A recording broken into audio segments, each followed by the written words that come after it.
Rasul Sallallahu Alaihi Wasallam, he told us, hypocrites at the time of the Prophet, peace be upon him, were a new movement of people who wanted to conspire against the Muslim community by helping the enemy to destroy them in secret. So they were spies, and what they did was they came up with an idea of appearing, talking and acting like as if they are Muslim, but they are actually disbelievers. They're real disbelievers, they're not Muslim. But they acted in order to bring news like spies to the disbelievers to conspire. They were called munafiqun, and they were the worst among all the people of the world. Till today, Allah says these munafiqun will be in the lowest part of hellfire, even worse than the murderers and the rapists and the Iblis and Shaitan himself, because they are the cause of all these atrocities, the munafiqun. They caused the murdering and the raping and the stealing and the theft and the killing and everything. So Rasul Sallallahu Alaihi Wasallam didn't know who they were until Allah would tell him. And it's very hard to point them out. Nobody knew. The worst enemy is the one who comes and acts like he's your family, your brother. Lives inside your own house and they're conspiring and you don't know that they are actually spies. That's the worst. Your enemy who's open, you know that they're your enemy. You know how to deal with them. But a munafiq, a hypocrite. So those are the true hypocrites. Now, the companions say, Ya Rasulullah, how will we know them? And so he used to say, they have some signs that appear on the outside. And among the signs he says 3. And another hadith he says 4. The first one he said, when he speaks, he's always lying. Always makes up stuff. So he's a liar, constantly lying. Tells you fake stories, tells you fake news, lying.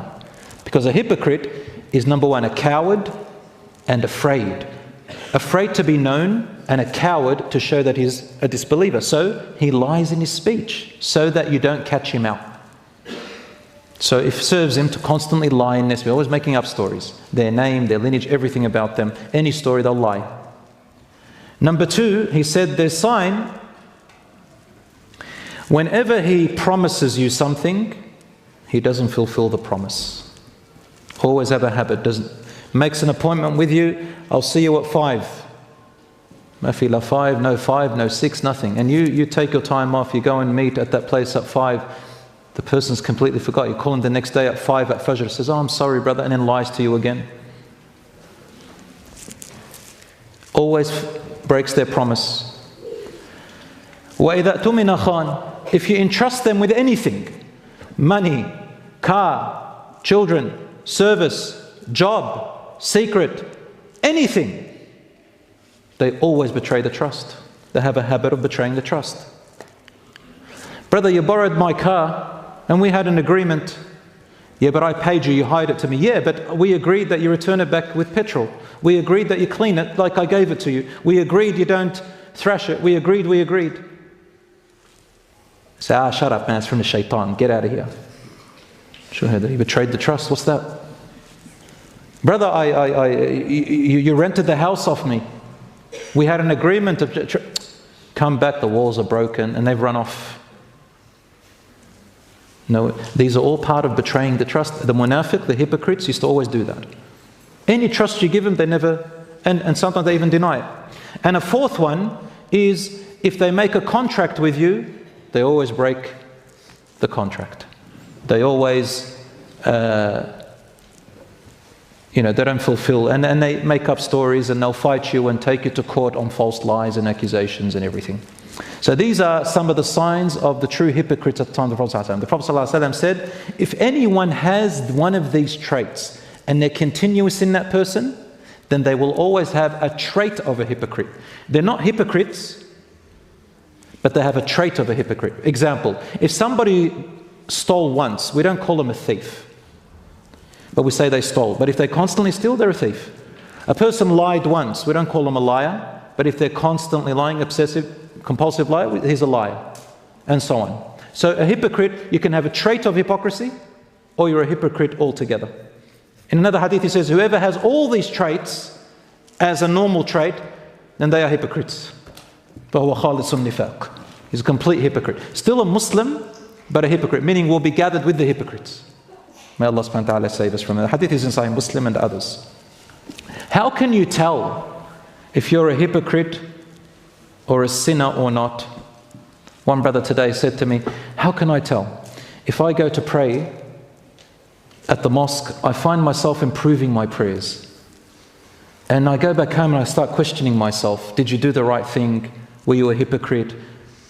Or were you showing off? Or I do another act at times, if good people are around me, I do it better.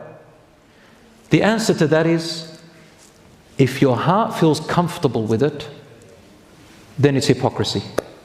It's a sin. But if your heart does not feel comfortable, then inshallah you are not a hypocrite. Example, if I come and pray in front of you, and I improve my prayer in the mosque, and then I feel uncomfortable with this feeling that I made my prayer better because usually I don't do it that good. And I question myself, did you do it for the people or did you really do it for Allah? I'm uncomfortable with that.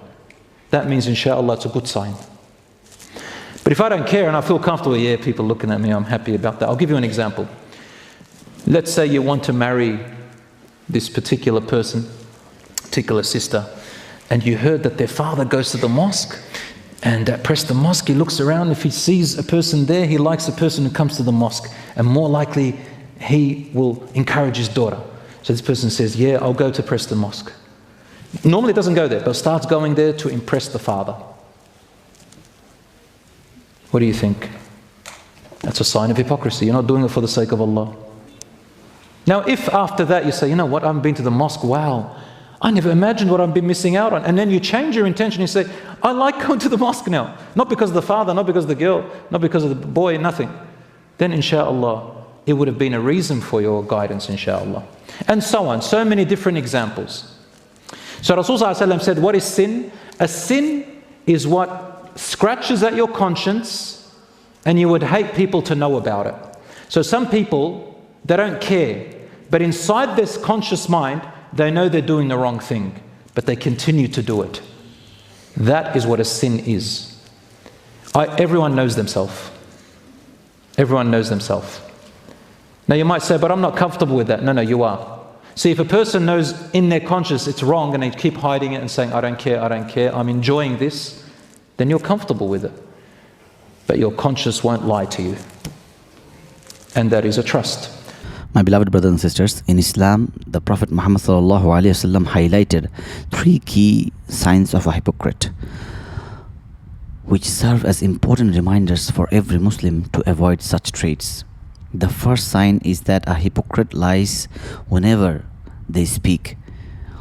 Honesty is a fundamental value in Islam, and deceit goes against the very essence of a believer's character. Upholding truthfulness is not only a moral duty, but also a reflection of one's faith. The second sign is that when a hypocrite makes a promise, they break it. Keeping promises and fulfilling commitments is crucial in maintaining trust and integrity in relationships. Muslims are encouraged to honor their word, as being reliable reflects sincerity and truthfulness. Lastly, the third sign is that a hypocrite betrays trust when entrusted with something. Trustworthiness is a significant aspect of Islamic ethics, and violating someone's trust not only damages relationships but also weakens the community. These 3 traits serve as clear marks for Muslims to reflect upon and strive to avoid, ensuring their actions align with the values of Islam.